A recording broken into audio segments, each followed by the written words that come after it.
Hey, thanks for joining me, everyone, ladies and gentlemen. Let's dive into the depths of geopolitical controversy and Hollywood's latest blockbuster showdown. Yeah, I'm talking about the Barbie movie and a little scene that's got everyone in a twist. I mean, who would have thought a tiny plastic doll could cause such big diplomatic headaches? So apparently the Philippines and Vietnam are considering banning the release of the film because it dares to depict China's disputed claims in the South China Sea. I mean, come on, folks, it's Barbie. I always thought her biggest problem was deciding which dream house to live in, not setting off international disputes. But hey, China takes those territorial claims seriously, and they've got a whole line on the map to prove it. The infamous 9-dash line. It's got 9 dashes.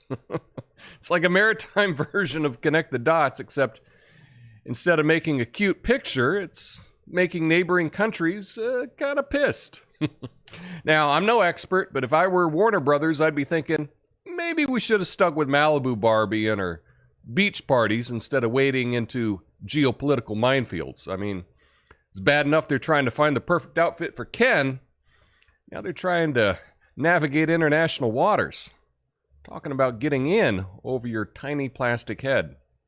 And let's not forget about the poor Barbie herself. She's a harmless little doll trying to bring joy and sparkly dresses to kids everywhere, but now she's caught up in a controversy that would make even the most seasoned diplomat's head spin. Who knew Barbie had such diplomatic clout? But in the end, though, it's clear Barbie's attempt to conquer the box office has unintentionally ignited a territorial firestorm. I guess we should have seen it coming. I mean, it's not the first time a movie featuring that disputed map has caused a stir. They should have called it Barbie and the Battle for the South China Sea for a more accurate description of the drama. So Warner Brothers, ball's in your court now. You gonna edit the scene? You gonna risk angering the Chinese and potentially losing out on that lucrative market? Or will you stand firm and let Barbie become an unlikely ambassador for territorial disputes? Only time will tell. Move over, United Nations. Barbie just might be the new face of international diplomacy. My name's Tom Coffey. This is the Coffee Nuance Show. The best damn censored commentary and news show live. Right now. Flame on.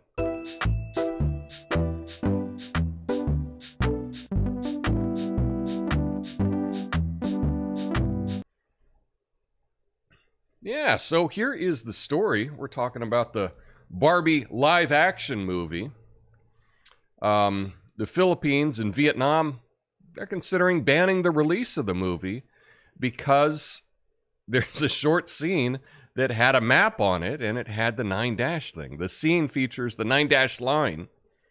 And right here, I probably could have chose a better graphic. Not enough contrast there. But see, we got 9 little dashes.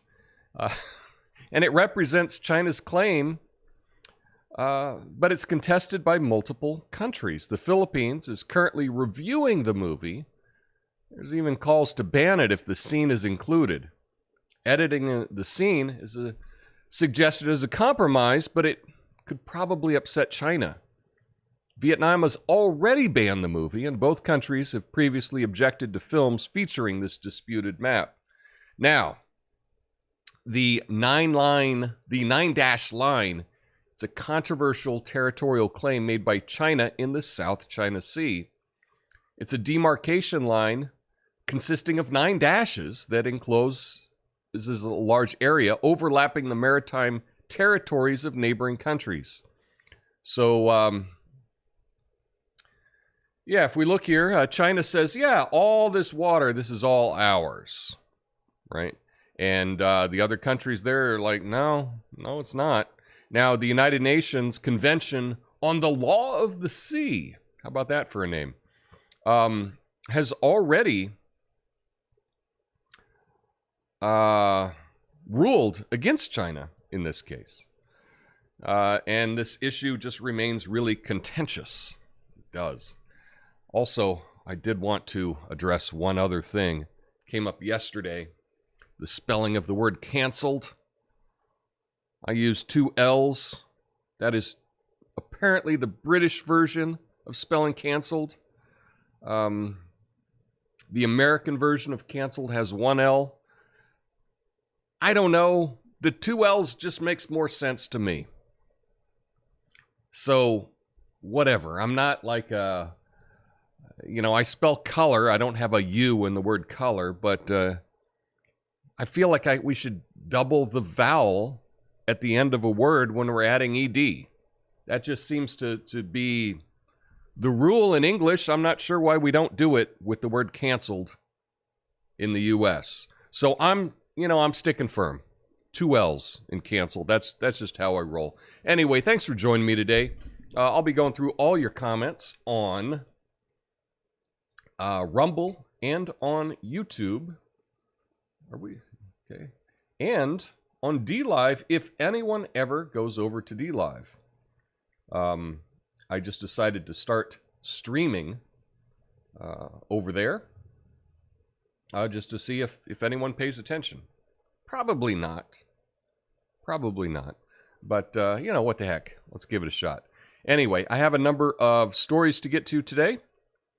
The first one involves everybody's favorite billionaires.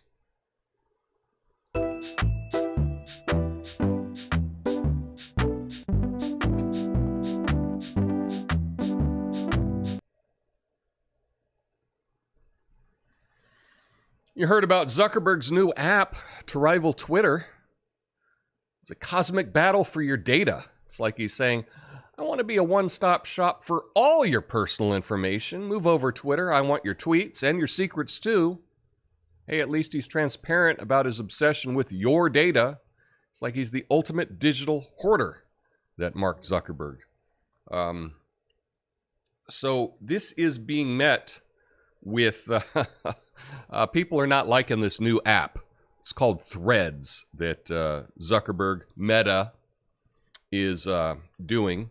Apparently you can keep your same Instagram handle, and Threads is essentially a copycat of Twitter. So much so that I just saw, like literally in the last 15 minutes, that Twitter may sue Meta over them just copying their app outright. Now, one of the differences that is in the between the two apps, check this out. Here we go. This is what Threads, the new app from Meta wants. They're going to collect everything of health and fitness, financial information, contact information, user content, browsing history, usage data, diagnostics, purchases, locations, contacts, search history, identifiers, sensitive information, and other data. Well, that sounds like a good plan. You know, Zuckerberg he wants all your data. He wants all your data. Everything. I don't know why they need to track your location and your health data. You know, you're wearing your fitness watch. Oh, it wants that information too. It wants everything, all the data you have. And then I also saw that if you install this app, good luck, because you can't get rid of it. You can't get rid of your account if you don't like it unless you delete Instagram. So this is a way that he's looking to weasel his way into all the suckers that are going to put this on their phone, and they're going to give away all their information for free to Mark Zuckerberg. I mean, that's how he made his money, right? You realize that's how he made his money. He made his money in Facebook by selling all your data. Well, why not just figure out a different way to get even more of your data? Because I don't think Instagram is taking your health information. But you install this on your phone, and now you can't get rid of it unless you delete your Instagram account. Yikes. They're saying, oh, we're working on a way to change that. Good luck with that. That's why I do not have, on my phone, on my main phone, well, main phone here, I do not have Facebook on it.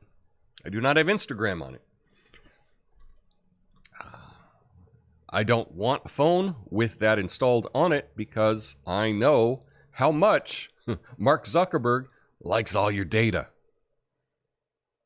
So it would be my advice to not install this app on your phone. If you want to check it out, you can use your desktop or something like that. But what do I know? All the boomers are just going to go and give up all their information anyway. They're like, well, there's nothing you can do. Let's turn it all over. Let's turn it all over to Mark Zuckerberg so he can sell it. Make a few more billion. So anyway, it'll be interesting to see what happens with that and if Twitter does sue. Anywho,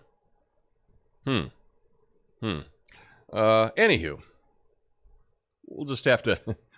We'll be following this story. I'm sure we won't escape it. And now let's talk about some Belarus has been in the news, and now for another reason.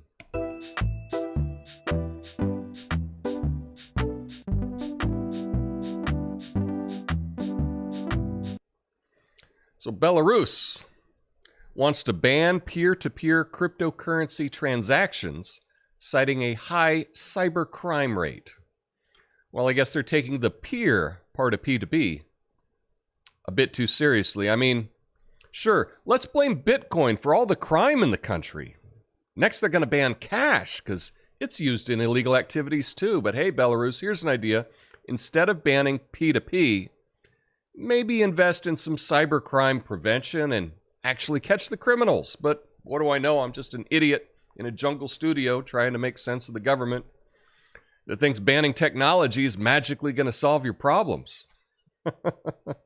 So here's the story. Belarus is planning to ban peer-to-peer cryptocurrency transactions, including Bitcoin, because of the high rate of cybercrime. The government wants to crack down on illegal crypto exchange services that are used for money laundering. Oh, where have we heard that before, Elizabeth Warren? Individuals will be prohibited from engaging in peer-to-peer transactions and will only be allowed to exchange crypto through registered exchanges. This move contradicts Belarus's previous support of free circulation of cryptocurrencies. The effectiveness of enforcing the ban is being questioned by crypto enthusiasts everywhere. So, yeah, this is the playbook of the elites, if you will, to control. This is the authoritarian control. They want to control the money, and they say, oh, you can use crypto, for like illegal activities. You can use crypto to buy drugs or whatever, money launder. It's like more drugs are bought with the US dollar. More money laundering is done with the US dollar than any crypto whatsoever. So this is the excuse that countries are using to control what you do. And they're trying it here in the U.S. as well. They float different balloons. They do some different trials. They figure out different ways that they're trying to control it. But that's what it's all about. It's control. In fact, I know that the Washington, right? They're not real big fans of cash because they can't track cash. They can't turn your cash off. And that's why there's a big push for central bank digital currency everywhere, including here in the U.S. And but they're doing it. They're doing it to fight crime. That's why they're doing it. They're certainly not going to control people with it. No, that's exactly what they're going to do. So this is yet another example. This is this time in Belarus. Taking away the options, the freedom, the liberty of their citizens to have exchange with other citizens. Crazy. Crazy. Well, they're going to keep trying until they do it. So we'll be following these stories. And next up, I got something that involves what I do.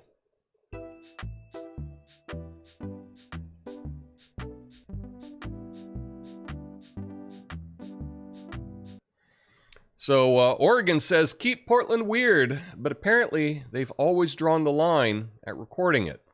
Now, an Oregon law that prohibits recording in public without consent has been ruled unconstitutional by U.S. court, violating the First Amendment. The law was found to be content-based and not narrowly tailored to serving a compelling governmental interest. Exceptions to the law include recording at public meetings and by law enforcement officers. The ruling overturns a previous decision and provides relief for citizen journalists in Oregon. So this was actually brought about by James O'Keefe of the O'Keefe Media Group, used to be with Project Veritas. But in Oregon, the law has been that you're not allowed to do recordings in public unless you get the consent of someone. So you couldn't do any of the gotcha journalism, do the undercover sting journalism of recording people without their consent. So it'd be really hard to catch somebody speaking if you have to say, oh, by the way, I'm recording this conversation. Right? So that was the law in Oregon. It was just deemed unconstitutional. And I'm glad because, it really is state laws that explain why we think certain things about certain states. Okay? For example, the reason that we hear about Florida man, right? We hear Florida man all the time. And we see all these crazy stories coming out of Florida. Well, the reason is because of their law. They have this, what's called a sunshine law in Florida, where all of the arrests and everything are public, right? And so these lazy journalists, they're looking for silly stories. They know that they can just go, and all of the laws are public. They can just go and look at the arrests every day and try to find something crazy going on. And that's why we have so many stories out of Florida, because the whole thing is public. We didn't have that here in Oregon. In fact, here in Oregon, you weren't even allowed to record anyone secretly. So that's why you never heard about all the crazy. We have just as many crazy people doing things here in Oregon that they do in Florida, percentage-wise, I'm sure. But we just have different laws. That's why. But this law was crazy because I've thought about doing, like going out and interviewing people and maybe trying to catch some politicians saying something. But I knew that the law here in Oregon, if you record somebody secretly, right, you can't do it. They could sue you. So now that's been overturned, so I may have to get out of my house. Anyway, lastly, we got some good news, so let's get to it.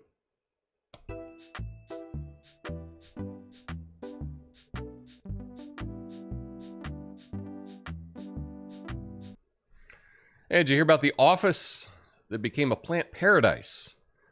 They brought in a small ivy plant, and now it's taken over the whole place. Here's the story. Des and Allie Brennan, they brought a small potted ivy into their office in 2009. Over the past 14 years, it's grown to almost 600 feet, covering the walls and ceilings of their office. The ivy grows at a rate of 6 inches per month and requires regular pinning up and of the new shoots. Now, despite the challenges, the plant has become beloved by the staff and even has a sponsorship deal. It adds a unique touch to the office.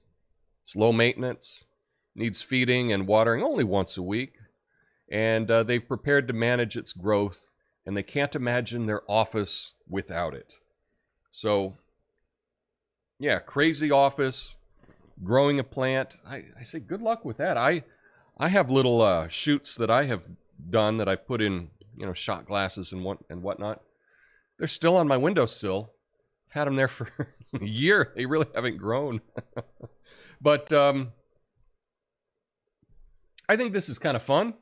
This is kind of fun. They've added something to The Office.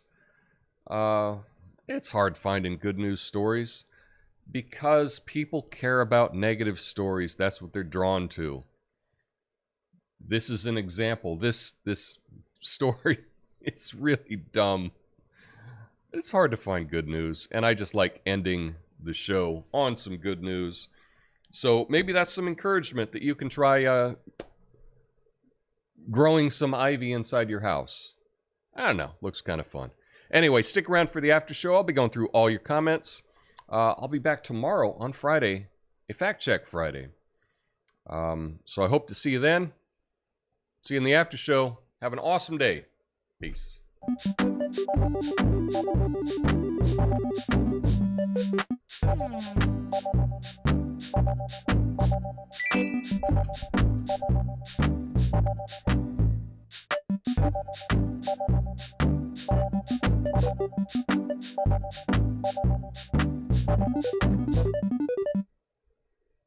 What's up, everybody?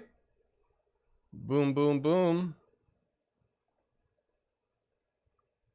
We're in the after show, checking out the live chat. Rumble, Rev68 made it for the live show. Nice to see you. Happy belated 4th. What's up, Duggo? Rev says, I'm a 2L canceled myself. Yeah, in fact, I pretended like I knew that yesterday when I was reading the comments, when I was told that that was the British way and not the American way of spelling canceled. On the 4th of July, how dare I? I actually didn't know. I had to look it up.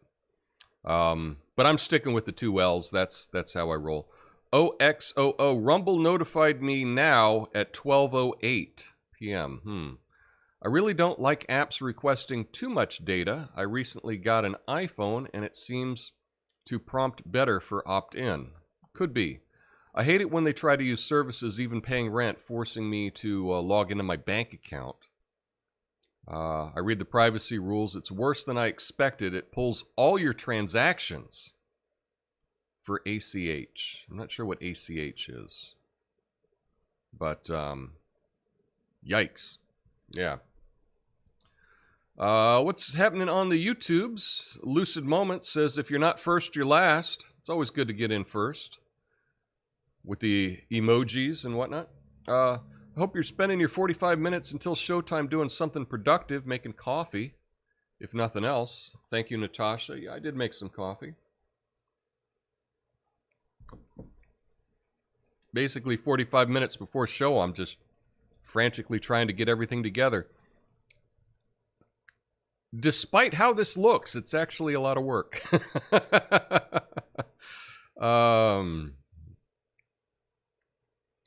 Let's see. What a cute picture matching outfits. I've been considering making Tom a shirt. Maybe I'll make a matching dress, Aloha style, of course. Yeah, I kind of like the Barbie live action movie.